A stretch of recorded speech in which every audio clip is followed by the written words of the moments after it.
అమరావతి శంకుస్థాపన ఆహ్వాన పత్రికను తెలంగాణ సీఎం కేసీఆర్ కు ఇచ్చేందుకు టీఎస్ సీఎం కార్యాలయం అధికారులను ఏపీ సీఎం కార్యాలయం అధికారులు అపాయింట్మెంట్ కోరారు. మరోవైపు రేపు సీఎం చంద్రబాబు తిరుపతి నుంచి నేరుగా హైదరాబాద్ కు రానున్నారు.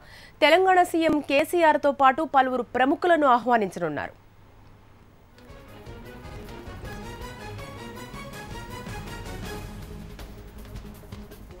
తెలంగాణ సీఎంఓ కార్యాలయాన్ని ఏపీ సీఎంఓ సంప్రదించడంపై మరిన్ని వివరాలు మా ప్రతినిధి వెంకటరాజు ఫోన్ లైన్లో అందిస్తారు. వెంకటరాజు, ఈ ఆహ్వాన పత్రికకు సంబంధించి కేసీఆర్ని ఆహ్వానించడానికి ఆహ్వాన పత్రికకు సంబంధించి పూర్తి సమాచారం ఏంటి?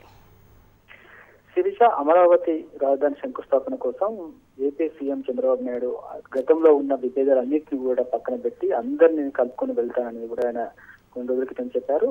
అందులో భాగంగానే రేపు సాయంత్రం చంద్రబాబు నాయుడు నేరుగా కేసీఆర్ ఇంటికి వెళ్లి ఆయన ఆహ్వాన పత్రిక ఇచ్చేందుకు సిద్ధమయ్యారు. ఈ మేరకు ఏపీ సంబంధించిన ముఖ్యమంత్రి కార్యాలయ అధికారులు తెలంగాణ ముఖ్యమంత్రి కార్యాలయ అధికారులను అపాయింట్మెంట్ అడిగారు. దాదాపుగా రేపు సాయంత్రంలోగా, అంటే రేపు సాయంత్రం సమయంలో సుమారు 5-6 గంటల ప్రాంతంలో ఈ అపాయింట్మెంట్ ఖరారయ్యే అవకాశం కనబడుతుంది.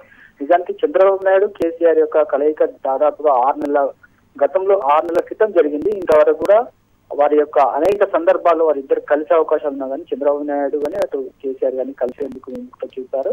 ప్రణబ్ ముఖర్జీ రాష్ట్ర రాజధానిలో అంటే హైదరాబాద్ లో ఆయన సుమారు 15 రోజుల పాటు బస్సు చేసిన ఇటు చంద్రబాబు నాయుడు కానీ లేదా కేసీఆర్ కానీ ఇద్దరు కలిసి వెళ్ళిన సంఘటనలు లేవు. అదేవిధంగా స్వతంత్ర దినోత్సవం సందర్భంగా రాజ్భవన్ లో గవర్నర్ ఇచ్చే తేనెటి విందుకు కూడా ఇద్దరు హాజరు కాదు. కాబట్టి రేపు జరగబోయే ఈ యొక్క ప్రత్యేక సమావేశం కొన్ని అంటే గతంలో ఉన్న విభేదాలన్నీ పక్కన పెట్టుకొని ఇక్కడి నుంచి కలిసి వెళ్లే విధంగా ఒక సంకేతాలు ఇవ్వాలనే ఉద్దేశంతోనే చంద్రబాబు నాయుడు పాత సంఘటనలన్నీ మర్చిపోయి ముందుకు వెళ్దామని ఒక సంకేతం ఇచ్చేందుకే కేసీఆర్ వద్దకు స్వయంగా వెళ్తున్నారని మాత్రం రాజకీయ వర్గాల్లో కొంత చర్చ ఉన్నా కానీ కేసీఆర్ ఈ ఆహ్వానం అందుకొని వెళ్తారా లేకపోతే ఆయన యొక్క ప్రతినిధులుగా మంత్రులను కానీ ఇంకెవరినో పంపిస్తారనే ఆసక్తి కూడా ప్రస్తుతం రాజకీయ వర్గాల్లో ఉంది. Sirisha. Okay, thank you Venkataraju.